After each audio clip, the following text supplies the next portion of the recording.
So hello guys, welcome to my channel once again. So today we are going to learn about the journal entries and its trick within 15 minutes. I am assuming, ठीक है। तो 15 minute के अंदर मैं ख़त्म करने का कोशिश करूँगा।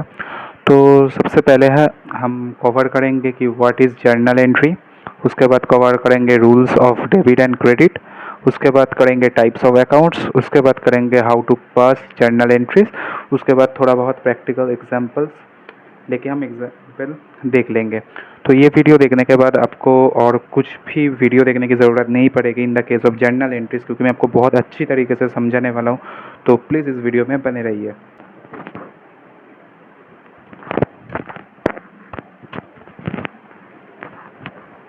सो गाइस आइडियली देखते हैं। तो ये सब आप राइट डाउन कर लीजिए। तो जर्नल एंट्रीज क्या है? तो वो है first step in accounting cycle, ठीक है।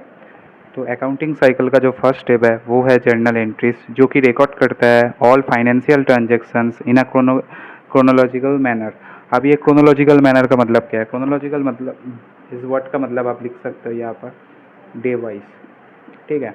मतलब मान लीजिए 1 तारीख को ये हुआ, 2 तारीख के कुछ और हुआ, 3 तारीख को कुछ और हुआ, तो इसको ही हम बोलते हैं क्रोनोलॉजिकल मैनर। तो आप प्लीज़ इसको राइट डाउन कर लीजिए। उसके बाद इंक्लूड्स, तो इसमें होता क्या है जर्नल एंट्रीज में? उसमें हम रिकॉर्ड करते हैं date of transactions, accounts effective मतलब कौन डेबिट होगा कौन क्रेडिट होगा। उसके बाद हम राइट डाउन करते हैं नरेशन, और उसके साथ साथ आप ये फॉर्मेट भी राइट डाउन कर लीजिए। जो है ये फॉर्मेट, ये है LYF मतलब लेजर फोलियो। तो ये सब क्या है, क्या चीज़ है, वो आपको वीडियो में आगे पता चल जाएगा, ठीक है। तो ये फॉर्मेट जो आइडियल है ये इसको नोट डाउन कर लीजिए। अब बढ़ते हैं हम नेक्स्ट स्टेप में।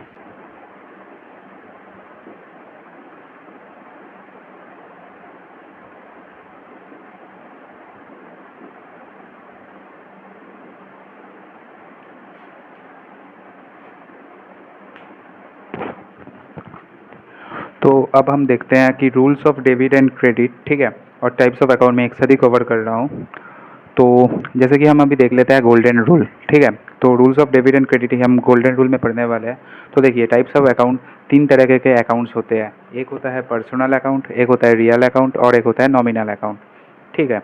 तो अब देखिए, सब पहला अकाउंट पर्सनल अकाउंट मतलब किसी भी नाम से हो जाए। मान लीजिए पर्सनल अकाउंट किसके नाम से है, खुद का एग्जाम्पल लेता हूँ, सायोग के नाम से। अगर मेरे पास कुछ चीज़ आया तो उसको क्या बोलो, तो क्या होगा, डेबिट। डेबिट का मतलब क्या, रिसीवर। जब हम कोई भी चीज़ रिसीव कर रहे हैं तो होगा डेबिट। अब जब हम कोई भी चीज़ दे रहे हैं तो वो क्या होगा, क्रेडिट, द गिवर, ठीक है। जब हम लेते हैं तो रिसीवर, जब कहते हैं तो गिवर। तो जब रिसीव करते हैं तो होता है डेबिट, जबकि देते हैं तो होता है क्रेडिट। उसके बाद रियल अकाउंट। रियल अकाउंट का मतलब क्या, आपका जो बैंक है, आप मान लीजिए जो बिल्डिंग अकाउंट मान लीजिए, ठीक है। ये जो सेंटर है, इस सेंटर का मैं लेता हूँ, जैसे कि मान लीजिए बिल्डिंग, ये बिल्डिंग का जो अकाउंट है वो आ जाता है रियल अकाउंट के अंदर, ठीक है। तो इसमें क्या होता है, मान लीजिए बिल्डिंग का अकाउंट जब डेबिट होगा तो होगा व्हाट कम्स इन, और जब क्रेडिट होगा तो होगा व्हाट गोes आउट। अब इसका मतलब क्या है, मान लीजिए बिल्डिंग है मेरा, मान लीजिए मैंने कोई फर्नीचर खरीदा, ठीक है। तो क्या होगा, फर्नीचर डेबिट मतलब व्हाट कम्स इन, मैंने पहले ही बोला आपको। तो क्या आया मेरे पास, फर्नीचर। क्या गया मेरे से, ऐसे ऐसे तो नहीं आ जाएगा फर्नीचर, क्या करना पड़ेगा, मेरे को कैश देना पड़ेगा। तो हो जाएगा टू कैश, ठीक है। I hope guys you are understanding, ठीक है। उसके बाद मैं एग्जाम्पल भी दूंगा, प्रैक्टिकल प्रॉब्लम्स भी करूंगा, तो चिंता की कोई बात नहीं है। उसके बाद नॉमिनल अकाउंट, उसमें क्या होगा, जो कोई भी एक्सपेंस और लॉस जो भी होगा वो सब डेबिट होगा, और कोई भी इनकम और गेन होगा तो वो क्रेडिट होगा। अब ये कैसे हो सकता है, नॉमिनल अकाउंट का मतलब क्या है, सैलरी अकाउंट। मान लीजिए आप कहीं पे भी काम करते हैं तो आपको क्या मिलता है, पैसा। पैसा मिलता है तो क्या होता है, कैश अकाउंट डेबिट होता है। अब ये कैश अकाउंट क्या है, एक रियल अकाउंट है। लेकिन क्रेडिट क्या होगा, आप बोलिए। एम्प्लॉयर आपको सैलरी देता है जहाँ पे आप काम करते हैं, तो वहाँ से जो सैलरी आता है तो उसको हम बोलते हैं सैलरी अकाउंट, ठीक है। तो हम यहाँ पर लिखेंगे सैलरी अकाउंट। ये आपके लिए है cash account debit to salary. लेकिन जब ये ऑर्गेनाइजेशन के बुक में एंट्री होगा तो ये हो जाएगा salary account debit to cash account. आप ये बोलेंगे कैसे, क्योंकि सैलरी जो है वो मेरे जो बॉस है उसके लिए एक्सपेंस है, ठीक है। अब मेरे लिए क्या है, ये इनकम है। तो बस यही बात है, और कुछ हम चलिए एग्जांपल से समझ लेते हैं। तो बने रहिए वीडियो में।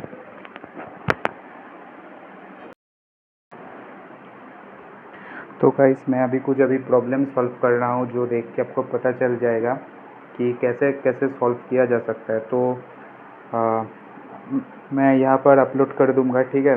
तो आप देख लीजिएगा क्वेश्चन वहाँ से, शायद साइड में ही दिखा रहा होगा, देख लीजिएगा।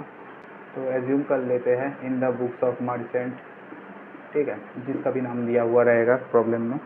तो उसने क्या किया, ये जैन का एंट्रीज है, ठीक है, जनवरी का एंट्रीज है। तो क्या किया उसने पहले बिजनेस शुरू किया। कब शुरू किया? 1 जैन को। क्या किया था? Started a business with capital of 50,000। तो 50,000 से उसने बिजनेस शुरू किया। तो ये बिजनेस के अकाउंट है, ये आपको याद रखना है, पर्सनल मतलब नहीं है, ठीक है, ये मतलब बिजनेस के अकाउंट में एंट्रीज हो रहे हैं। तो देख लेते हैं। तो सबसे पहला हो गया बॉट गुड्स फॉर कैश, ठीक है। तो हम करेंगे, बिजनेस में क्या है यार, कैश। तो करेंगे हम cash account debit to capital account. कितने से शुरू किया था? 2500। यहाँ पर भी 2500। यहाँ पर हमको नरेशन लिखना पड़ेगा, बीइंग बिजनेस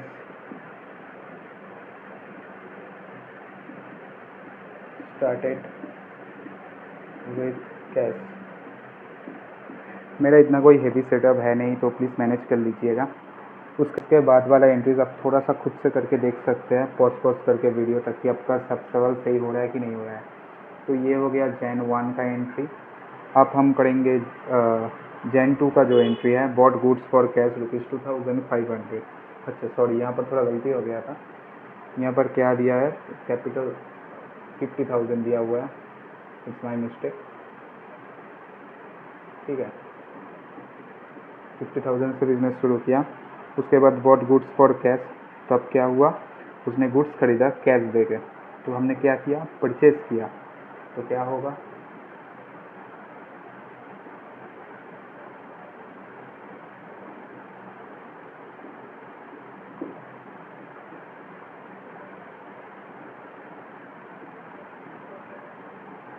ठीक है। तो कितने से किया ये, 2500। आप ये मैं बोल रहा हूँ जर्नल, आप लिख लीजिए, being the goods purchased for cash, ठीक है। तो कैश देके हमने खरीदा, तो ये ऐसे आया एंट्री। तो अब चलिए बाकी का जो एंट्री है वो भी कर लेते हैं। बाकी का एंट्रीज भी देख लेते हैं अभी। तो अभी है जैन 4 का एंट्री। अब फिर से नहीं लिख रहा हूँ, जैन 4 का जो एंट्री है क्या बोला, बॉट फर्नीचर वर्थ ₹1700। तो उसने फर्नीचर खरीदा है, लेकिन पैसे देके खरीदा ये नहीं बोला। तो ये क्या होगा बोलिए, क्रेडिट परचेज है, मतलब पैसा देकर नहीं खरीदा। तो क्या होगा, पहले तो आएगा फर्नीचर अकाउंट। फर्नीचर अकाउंट को क्या करना पड़ेगा, डेबिट टू, उधारी में खरीदा, उधारी से तो खर्चा है, तो क्या होता है, क्रेडिटर्स। बिल्कुल सही जवाब। तो furniture account debit to creditors account. कितना कितना है, 1700 debit, 1700 credit. I hope guys आप लोगों को सब समझ में आ रहा होगा, ठीक है। कोई जल्दबाजी नहीं है, धीरे धीरे से मैं समझा रहा हूँ।